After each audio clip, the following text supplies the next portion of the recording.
Chapter 4. A Glimmer in the Darkness. However impervious to outside influences a man's character may be, and Holmes is one of those men upon whom ill luck takes hardly any hold, there are yet circumstances in which the most undaunted feel the need to collect their forces before again facing the chances of a battle. "I shall take a holiday today," said Holmes. "And I?" "You, Watson, must go and buy clothes and shirts and things to replenish our wardrobe. During that time I shall rest." "Yes, rest, Holmes. I shall watch." Watson uttered those 3 words with all the importance of a sentry placed on outpost duty, and therefore exposed to the worst dangers. He threw out his chest and stiffened his muscles. With a sharp eye he glanced round the little hotel bedroom where they had taken up their quarters. "That's right, Watson. Watch. I shall employ the interval in preparing a plan of campaign better suited to the adversary whom we have to deal with. You see, Watson, we were wrong about Lupin. We must start again, from the beginning. Even earlier, if we can. But have we time? 9 days, old chap. 5 days, more than we want." The Englishman spent the whole afternoon smoking and dozing. He did not begin operations until the following morning. "I am ready now, Watson. We can go ahead." "Let's go ahead," cried Watson, full of martial ardour. "My legs are twitching to start." Holmes had 3 long interviews. First, with Maître Detinan, whose flat he inspected through and through. Next, with Suzanne Gerbois, to whom he telegraphed to come and whom he questioned about the blonde lady. Lastly, with Sir Auguste, who had returned to the Visitation Convent after the murder of Baron d'Hautrec. At each visit Watson waited outside and, after each visit, asked, "Satisfied?" "Quite." "I was sure of it. We're on the right track now. Let's go ahead." They did a great deal of going. They called at the 2 mansions on either side of the house in the Avenue Henri Martin. From there they went on to the Rue Clapeyron, and, while he was examining the front of number 25, Holmes continued, "It is quite obvious that there are secret passages between all these houses. But what I cannot make out—" For the first time, and in his inmost heart, Watson doubted the omnipotence of his talented chief. Why was he talking so much and doing so little? "Why?" cried Holmes, replying to Watson's unspoken thoughts. "Because, with that confounded Lupin, one has nothing to go upon. One works at random. Instead of deriving the truth from exact facts, one has to get at it by intuition, and verify it afterward to see if it fits in. But the secret passages? What then? Even if I knew them, if I knew the one which admitted Lupin to his lawyer's study, or the one taken by the blonde lady after the murder of Baron d'Hautrec, how much further should I be? Would that give me a weapon to go for him with?" "Let's go for him in any case," said Watson. He had not finished speaking when he jumped back with a cry. Something had fallen at their feet. A bag, half filled with sand, which might have hurt them seriously. Holmes looked up. Some men were working in a cradle hooked onto the balcony of the 5th floor. "Upon my word," he said, "we've had a lucky escape. The clumsy beggars. Another yard, and we should have caught that bag on our heads. One would really think—" He stopped, darted into the house, rushed up the staircase, rang the bell on the 5th landing, burst into the flat, to the great alarm of the footman who opened the door, and went out on the balcony. There was no one there. "Where are the workmen who were here a moment ago?" he asked the footman.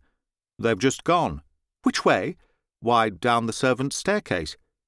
Holmes leant over. He saw 2 men leaving the house, leading their bicycles. They mounted and rode away. "Have they been working on this cradle long?" "No, only since this morning. They were new men." Holmes joined Watson down below. They went home in a depressed mood, and this second day ended in silent gloom.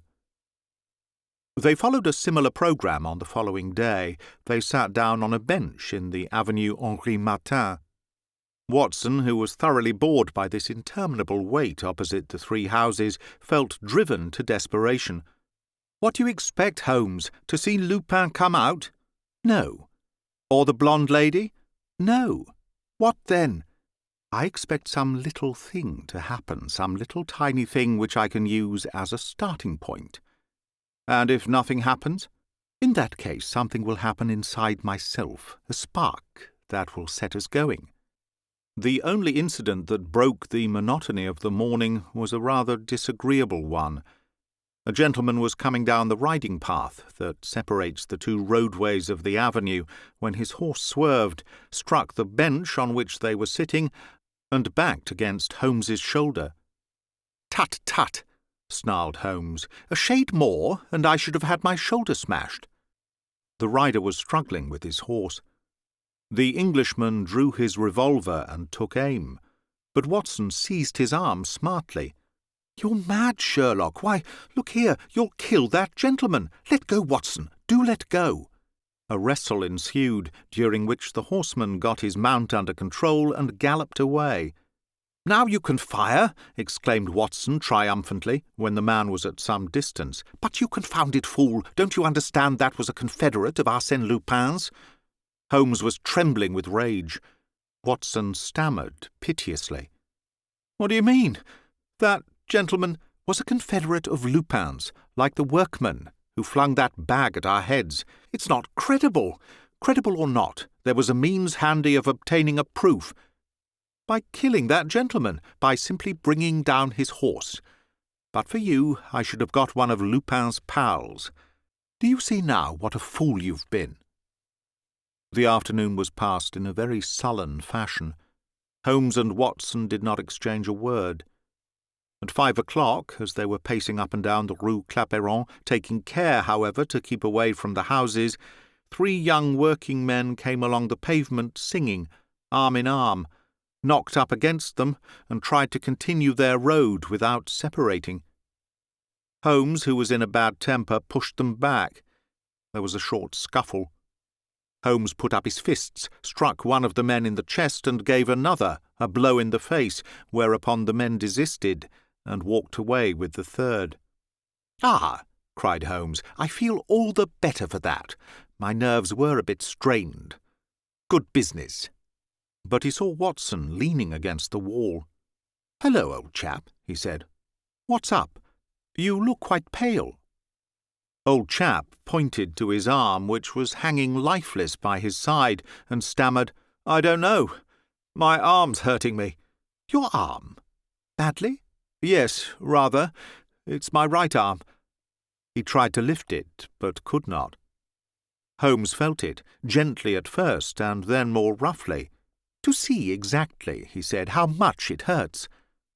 It hurt exactly so much that Watson, on being led to a neighbouring chemist's shop, experienced an immediate need to fall into a dead faint. The chemist and his assistant did what they could.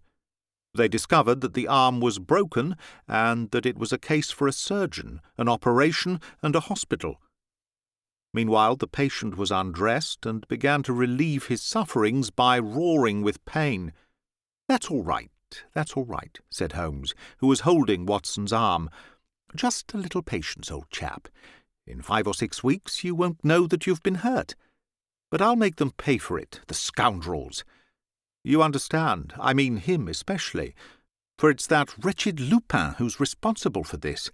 Oh, I swear to you that if ever—" He interrupted himself suddenly, dropped the arm, which gave Watson such a shock of pain that the poor wretch fainted once more, and, striking his forehead, shouted, "Watson, I have an idea.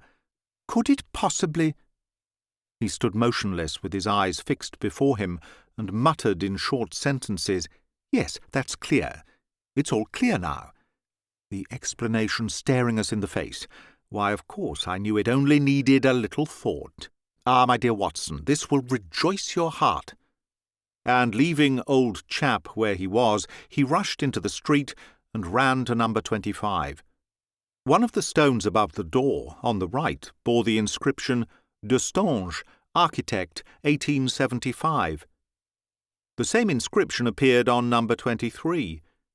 So far this was quite natural. But what would he find down there, in the avenue Henri Martin? He hailed a passing cab. "Drive to 134 Avenue Henri Martin. Go as fast as you can." Standing up in the cab, he urged on the horse, promising the driver tip after tip. "Faster! Faster still!" He was in an agony as he turned the corner of the Rue de la Pompe. Had he caught a glimpse of the truth? On one of the stones of the house he read the words, "Destange, architect, 1874." And he found the same inscription, "Destange, architect, 1874, on each of the adjoining blocks of flats. The reaction after this excitement was so great that he sank back into the cab for a few minutes, all trembling with delight. At last a tiny glimmer flickered in the darkness. Amid the 1,000 intersecting paths in the great gloomy forest he had found the first sign of a trail followed by the enemy. He entered a telephone office and asked to be put on to the Château de Crozon. The Countess herself answered. "Hello, is that you, madam?" "Is that Mr. Holmes? How are things going?" "Very well, but tell me quickly." "Hello, are you there?" "Yes." "When was the Château de Crozon built?" "It was burnt down 30 years ago and rebuilt." "By whom, and in what year?" "There's an inscription over the front door. Lucien Destange, architect, 1877. Thank you, madam. Goodbye." "Goodbye." He went away, muttering, "Destange, Lucien Destange. I seem to know the name." He found a public library, consulted a modern biographical dictionary, and copied out the reference to Lucien Destange, born 1840, Grand Prix de Rome, officer of the Legion of Honour, author of several valuable works on architecture, etc. He next went to the chemist's, and from there to the hospital to which Watson had been moved. Old chap was lying on his bed of pain, with his arm in splints, shivering with fever and slightly delirious. "Victory! Victory!" cried Holmes. "I have one end of the clue." "What clue?" "The clue that will lead me to success. I am now treading firm soil, where I shall find marks and indications." "Cigarette ashes?" asked Watson, whom the interest of the situation was reviving. "And plenty of other things. Just think, Watson, I have discovered the mysterious link that connects the 3 adventures of the blonde lady. Why were the 3 houses in which the 3 adventures took place selected by Arsène Lupin? Yes, why? Because those 3 houses, Watson, were built by the same architect. It was easy to guess that, you say? Certainly it was, and that's why nobody thought of it." "Nobody except yourself." "Just so, and I now understand how the same architect, by contriving similar plans, enabled 3 actions to be performed which appeared to be miraculous, though they were really quite easy and simple. What luck! It was high time, old chap, for I was beginning to lose patience. This is the 4th day, out of 10. Oh, but from now onward—" He could no longer keep his seat, exulting in his gladness beyond his wont. "Oh, when I think that just now in the street those ruffians might have broken my arm as well as yours. What do you say to that, Watson?" Watson simply shuddered at the horrid thought, and Holmes continued, "Let this be a lesson to us. You see, Watson, our great mistake has been to fight Lupin in the open and to expose ourselves in the most obliging way to his attacks. The thing is not as bad as it might be, because he only got at you. And I came off with a broken arm," moaned Watson, "whereas it might have been both of us. But no more swaggering. Watched in broad daylight, I am beaten. Working freely in the shade, I have the advantage, whatever the enemy's strength may be. Ganimard might be able to help you." "Never. On the day when I can say Arsène Lupin is there, that is his hiding place, that is how you must set to work to catch him, I shall hunt up Ganimard at one of the 2 addresses he gave me, his flat in the Rue Pergolese or the Taverne Suisse on the Place du Châtelet. But till then I shall act alone." He went up to the bed, put his hand on Watson's shoulder, the bad shoulder, of course, and said in a very affectionate voice, "Take care of yourself, old chap. Your task, henceforth, will consist in keeping 2 or 3 of Lupin's men busy. They will waste their time waiting for me to come and inquire after you. It's a confidential task." "Thank you ever so much," replied Watson gratefully. "I shall do my best to perform it conscientiously." "So you are not coming back?" "Why should I?" asked Holmes coldly. "No, you're quite right, I'm going on as well as can be expected. You might do one thing for me, Sherlock. Give me a drink." "A drink?" "Yes, I'm parched with thirst, and this fever of mine—" "Why, of course. Wait a minute."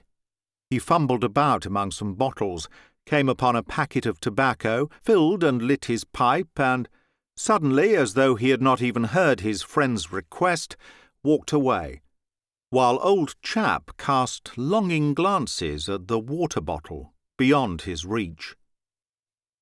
"Is Monsieur Destange at home?" The butler eyed the person to whom he had opened the door of the house.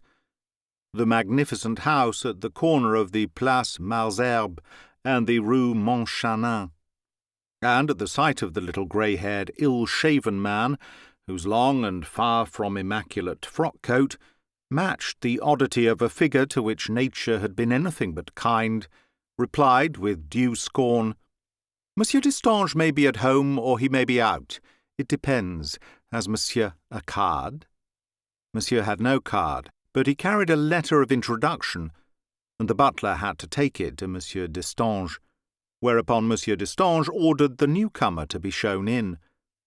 He was ushered into a large circular room which occupied one of the wings of the house, and which was lined with books all round the walls. "Are you Monsieur Stickman?" asked the architect. "Yes, sir." "My secretary writes that he is ill, and sends you to continue the general catalogue of my books, which he began under my direction, and of the German books in particular. Have you any experience of this sort of work?" "Yes, sir, a long experience," replied Stickman, in a strong Teutonic accent. In these conditions, the matter was soon settled, and Monsieur Destange set to work with his new secretary without further delay. Sherlock Holmes had carried the citadel.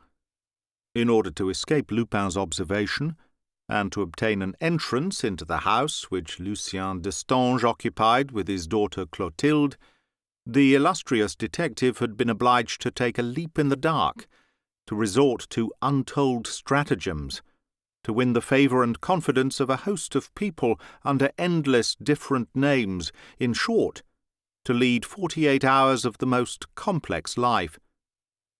The particulars which he had gathered were these. Monsieur Destange, who was in failing health and anxious for rest, had retired from business and was living among the architectural books which it had been his hobby to collect. He had no interest left in life beyond the handling and examining of those old dusty volumes. As for his daughter Clotilde, she was looked upon as eccentric. She spent her days, like her father, in the house, but in another part of it, and never went out. "This is all," thought Holmes, as he wrote down the titles of the books in his catalogue to Monsieur Destange's dictation. "This is all more or less indefinite, but it is a good step forward. I am bound to discover the solution of one at least of these exciting problems. Is Monsieur Destange an accomplice of Arsène Lupin's? Does he see him now? Are there any papers relating to the building of the 3 houses? Will these papers supply me with the address of other properties similarly faked, which Lupin may have reserved for his own use and that of his gang? Monsieur Destange, an accomplice of Arsène Lupin's? This venerable man, an officer of the Legion of Honour, working hand in hand with a burglar? The presumption was hardly tenable. Besides, supposing that they were accomplices, how did Monsieur Destange come to provide for Arsène Lupin's various escapes 30 years before they occurred, at a time when Arsène was in his cradle? No matter, the Englishman stuck to his guns. With his prodigious intuition, with that instinct which is all his own, he felt a mystery surrounding him. This was perceptible by small signs, which he could not have described with precision, but which impressed him from the moment when he first set foot in the house. On the morning of the second day he had as yet discovered nothing of interest. He first saw Clotilde Destange at 2 o'clock, when she came to fetch a book from the library. She was a woman of 30, dark, with slow and silent movements, and her features bore the look of indifference of those who live much within themselves. She exchanged a few words with Monsieur Destange and left the room without so much as glancing at Holmes. The afternoon dragged on monotonously. At 5 o'clock, Monsieur Destange stated that he was going out. Holmes remained alone in the circular gallery that ran round the library, halfway between floor and ceiling. It was growing dark, and he was preparing to leave, in his turn, when he heard a creaking sound and, at the same time, felt that there was someone in the room. Minute followed slowly upon minute, and suddenly he started. A shadow had emerged from the semi-darkness quite close to him, on the balcony.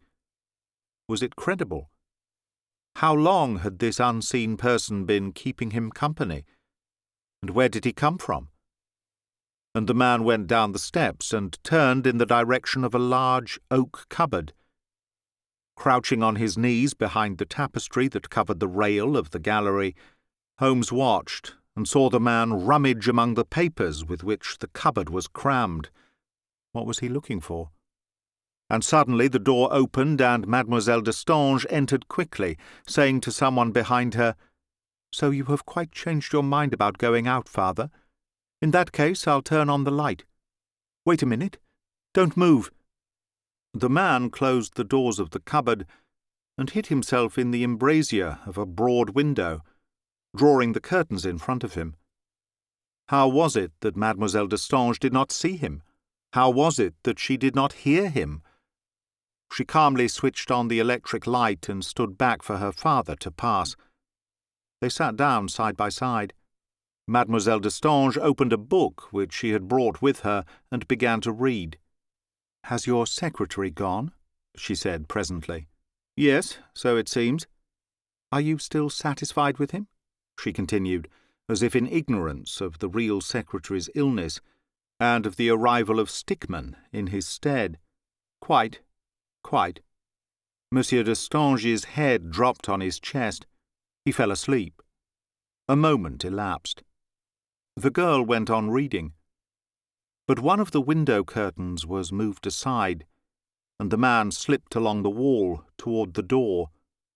An action which made him pass behind Monsieur Destange, but right in front of Clotilde, and in such a way that Holmes was able to see him plainly. It was Arsène Lupin. The Englishman quivered with delight. His calculations were correct. He had penetrated to the very heart of the mystery, and Lupin was where he had expected to find him. Clotilde, however, did not stir, although it was impossible that a single movement of that man had escaped her, and Lupin was close to the door and had his arm stretched toward the handle, when his clothes grazed a table, and something fell to the ground. Monsieur Destange woke with a start. In a moment, Arsène Lupin was standing before him, smiling, hat in hand. "Maxime Bermond!" cried Monsieur Destange, in delight. "My dear Maxime, what stroke of good luck brings you here today?" "The wish to see you and Mademoiselle Destange." "When did you come back?" "Yesterday." "Are you staying to dinner?" "Thank you, no. I am dining out with some friends." "Come tomorrow, then. Clotilde, make him come tomorrow. My dear Maxime, I was thinking of you only the other day." "Really?" "Yes, I was arranging my old papers in that cupboard, and I came across our last account." "Which one?" "The Avenue Henri Martin account." "Do you mean to say you keep all that waste paper?" "What for?" The three moved into a little drawing-room, which was connected with the round library by a wide recess. "Is it Lupin?" thought Holmes, seized with a sudden doubt. All the evidence pointed to him, but it was another man as well. a man who resembled Arsène Lupin in certain respects and who, nevertheless, preserved his distinct individuality, his own features, look and complexion.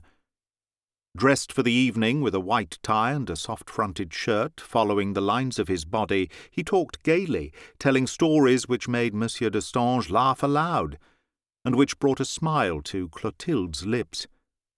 And each of these smiles seemed a reward which Arsène Lupin coveted, and which he rejoiced at having won. His spirits and gaiety increased, and, imperceptibly, at the sound of his clear and happy voice, Clotilde's face brightened up and lost the look of coldness that tended to spoil it. "They are in love," thought Holmes. "But what on earth can Clotilde Destange and Maxime Bermond have in common?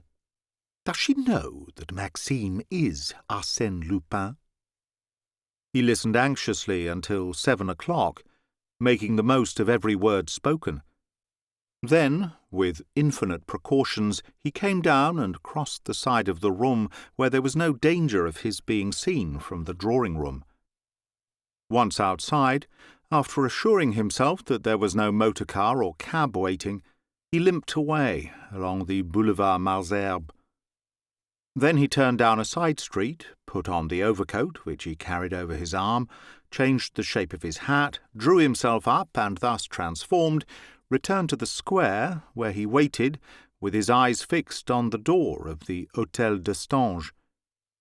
Arsène Lupin came out almost at once and walked down the Rue Constantinople and the Rue de Londres toward the centre of the town. Holmes followed him at 100 yards' distance. It was a delicious moment for the Englishman. He sniffed the air greedily, like a good hound scenting a fresh trail. It really seemed infinitely sweet to him to be following his adversary. It was no longer he that was watched, but Arsène Lupin, the invisible Arsène Lupin. He kept him, so to speak, fastened at the end of his eyes, as though with unbreakable bonds, and he revelled in contemplating among the other pedestrians this prey which belonged to him. But a curious incident soon struck him. In the centre of the space that separated Arsène Lupin and himself, other people were going in the same direction, notably 2 tall fellows in bowler hats on the left pavement, while 2 others, in caps, were following on the right pavement, smoking cigarettes as they went.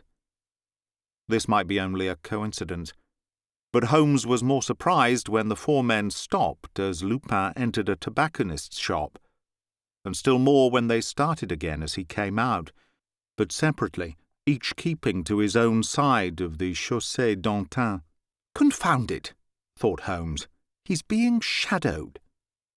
The idea that others were on Arsène Lupin's track, that others might rob him not of the glory, he cared little for that, but of the huge pleasure, the intense delight of conquering unaided the most formidable enemy that he had ever encountered, this idea exasperated him, and yet there was no possibility of a mistake.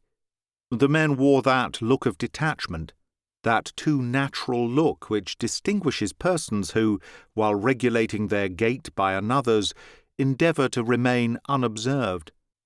"Does Ganimard know more than he pretends?" muttered Holmes. "Is he making game of me?" He felt inclined to accost one of the 4 men with a view to acting in concert with him, but as they approached the boulevard, the crowd became denser. He was afraid of losing Lupin and quickened his pace. He turned into the boulevard just as Lupin had his foot on the step of the Restaurant Hongrois, at the corner of the Rue de Holdet. The door was open, and Holmes, sitting on a bench on the boulevard, on the opposite side of the road, saw him take his seat at a table laid with the greatest luxury and decorated with flowers, where he was warmly welcomed by 3 men in evening clothes and 2 beautifully dressed ladies who had been waiting for him. Holmes looked for the 4 rough fellows, and saw them scattered among the groups of people who were listening to the bohemian band of the neighbouring café. Strange to say, they appeared to be not nearly so much interested in Arsène Lupin as in the people surrounding them. Suddenly, one of them took a cigarette from his case and addressed a gentleman in a frock coat and tall hat. The gentleman offered a light from his cigar, and Holmes received the impression that they were talking at greater length than the mere lighting of a cigarette demanded. At last the gentleman went up the steps and glanced into the restaurant. Seeing Lupin, he walked up to him, exchanged a few words with him, and selected a table close at hand. And Holmes realized that he was none other than the horseman of the Avenue Henri Martin. Now he understood. Not only was Arsène not being shadowed, but these men were members of his gang. These men were watching over his safety. They were his bodyguard, his satellites, his vigilant escort. Wherever the master ran any danger, there his accomplices were, ready to warn him, ready to defend him. The four men were accomplices. The gentleman in the frock coat was an accomplice. A thrill passed through the Englishman's frame. Would he ever succeed in laying hands upon that inaccessible person? The power represented by an association of this kind, ruled by such a chief, seemed boundless. He tore a leaf from his notebook, wrote a few lines in pencil, put the note in an envelope, and gave it to a boy of 15 who had lain down on the bench beside him. "Here, my lad, take a cab and give this letter to the young lady behind the bar at the Taverne Suisse on the Place du Châtelet. Be as quick as you can." He handed him a 5-franc piece. The boy went off. Half an hour elapsed. The crowd had increased, and Holmes but occasionally caught sight of Lupin's followers. Then someone grazed against him, and a voice said in his ear, "Well, Mr. Holmes, what can I do for you?" "Is that you, Monsieur Ganimard?" "Yes, I got your note. What is it?" "He's there." "What's that you say?" "Over there, inside the restaurant. Move a little to the right. Do you see him?" "No." "He is filling the glass of the lady on his left." "But that's not Lupin." "Yes, it is." "I assure you. And yet, well, it may be." "Oh, the rascal! How like himself he is," muttered Ganimard innocently. "And who are the others? Accomplices?" "No. The lady beside him is Lady Cliveden. The other is the Duchess of Cleath, and opposite her is the Spanish ambassador in London." Ganimard took a step toward the road, but Holmes held him back. "Don't be so reckless. You are alone." "So is he." "No, there are men on the boulevard, mounting guard, not to mention that gentleman inside the restaurant." "But I have only to take him by the collar and shout his name to have the whole restaurant on my side, all the waiters." "I would rather have a few detectives." "That would set Lupin's friends off. No, Mr. Holmes, we have no choice, you see." He was right, and Holmes felt it. It was better to make the attempt and take advantage of the exceptional circumstances. He contented himself with saying to Ganimard, "Do your best not to be recognized before you can help it." He himself slipped behind a newspaper kiosk, without losing sight of Arsène Lupin, who was leaning over Lady Cliveden, smiling. The inspector crossed the street, looking straight before him, with his hands in his pockets. But the moment he reached the opposite pavement, he veered briskly round and sprang up the steps. A shrill whistle sounded. Ganimard knocked up against the head waiter, who suddenly blocked the entrance and pushed him back with indignation, as he might push back any intruder whose doubtful attire would have disgraced the luxury of the establishment. Ganimard staggered. At the same moment the gentleman in the frock coat came out. He took the part of the inspector and began a violent discussion with the head waiter. Both of them had hold of Ganimard, one pushing him forward, the other back, until in spite of all his efforts and angry protests, the unhappy man was hustled to the bottom of the steps. A crowd gathered at once. 2 policemen, attracted by the excitement, tried to make their way through, but they encountered an incomprehensible resistance, and were unable to get clear of the shoulders that pushed against them, the backs that barred their progress.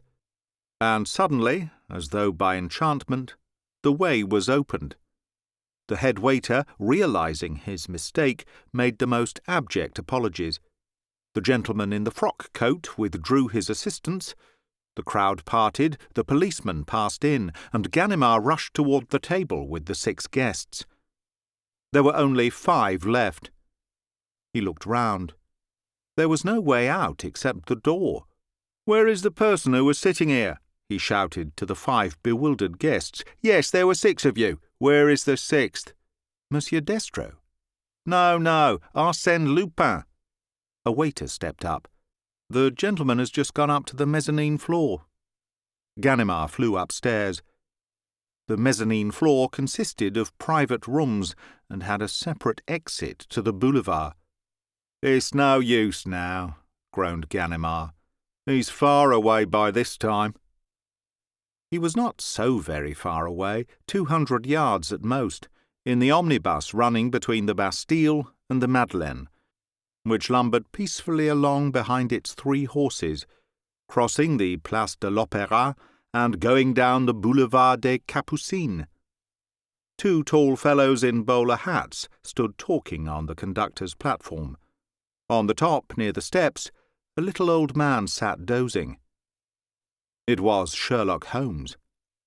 And with his head swaying from side to side, rocked by the movement of the omnibus, the Englishman soliloquized, "Ah, if dear old Watson could see me now, how proud he would be of his chief! But it was easy to foresee, from the moment when the whistle sounded, that the game was up, and that there was nothing serious to be done, except to keep a watch around the restaurant. But that devil of a man adds a zest to life, and no mistake."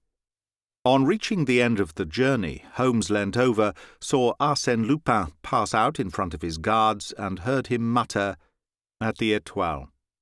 "The Étoile, just so. An assignation. I shall be there. I'll let him go ahead in that motor-cab, while I follow his 2 pals in a 4-wheeler. The 2 pals went off on foot, made for the Étoile, and rang at the door of number 40 Rue Chalgrin, a house with a narrow frontage. Holmes found a hiding-place in the shadow of a recess formed by the angle of that unfrequented little street. One of the 2 windows on the ground floor opened, and a man in a bowler hat closed the shutters. The window space above the shutters was lit up. In 10 minutes' time a gentleman came and rang at the same door, and immediately afterward another person. And at last a motor-cab drew up, and Holmes saw 2 people get out, Arsène Lupin and a lady wrapped in a cloak and a thick veil. "The blonde lady, I presume," thought Holmes, as the cab drove away. He waited for a moment, went up to the house, climbed onto the window ledge, and, by standing on tiptoe, succeeded in peering into the room through that part of the window which the shutters failed to cover. Arsène Lupin was leaning against the chimney and talking in an animated fashion. The others stood round and listened attentively. Holmes recognized the gentleman in the frock-coat and thought he recognized the head waiter of the restaurant. As for the blonde lady, she was sitting in a chair with her back turned toward him. "They are holding a council," he thought. "This evening's occurrences have alarmed them, and they feel a need to discuss things. Oh, if only I could catch them all at one swoop!" One of the accomplices moved, and Holmes leapt down and fell back into the shadow. The gentleman in the frock-coat and the head waiter left the house. Then the first floor was lit up, and someone closed the window shutters. It was now dark above and below. "He and she have remained on the ground floor," said Sherlock to himself. "The accomplices live on the first story." He waited during a part of the night without stirring from his place, fearing lest Arsène Lupin should go away during his absence. At 4 in the morning, seeing 2 policemen at the end of the street, he went up to them, explained the position, and left them to watch the house. Then he went to Ganimard's flat in the Rue Pergolese, and told the servant to wake him. I've got him again, Arsène Lupin. Yes. If you haven't got him any better than you did just now, I may as well go back to bed. However, let's go and see the commissary. They went to the Rue Ménil, and from there to the house of the commissary, Monsieur de Cointre. Next, accompanied by half a dozen men, they returned to the Rue Chalgrin. Any news? Asked Holmes of the two policemen watching the house. No, sir, none. The daylight was beginning to show in the sky when the commissary, after disposing his men, rang and entered the lodge of the concierge.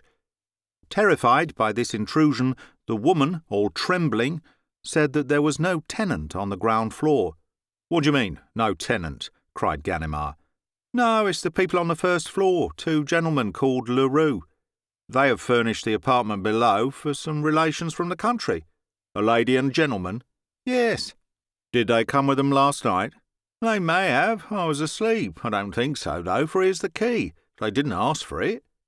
With this key, the commissary opened the door on the other side of the passage. The ground-floor flat contained only 2 rooms. They were empty. Impossible, said Holmes. I saw them both here. The commissary grinned. I dare say, but they are not here now. Let us go to the first floor. They must be there. The first floor is occupied by 2 gentlemen called Leroux. We will question the 2 gentlemen called Leroux.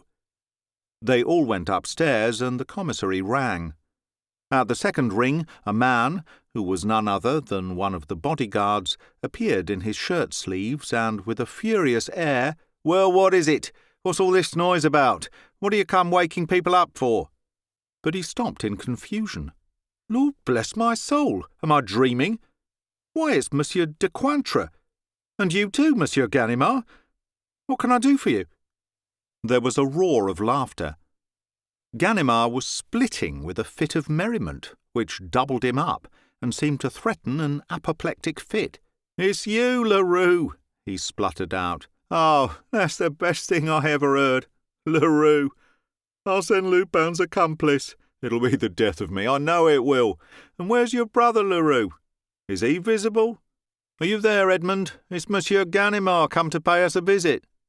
Another man came forward, at the sight of whom Ganimard's hilarity increased still further. Well, I never, dear me. Ah, my friends, you're in a nice pickle. Who would have suspected it? It's a good thing old Ganimard keeps his eyes open, and still better that he has friends to help him. Friends who have come all the way from England.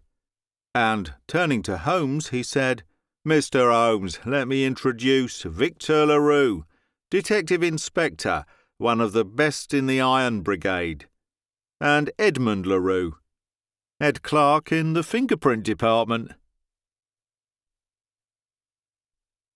That is the end of Chapter 4 of The Blonde Lady, or Arsène Lupin vs. Sherlock Holmes, read by Greg Wagland for Magpie Audio 2022. Be good, be free, be happy.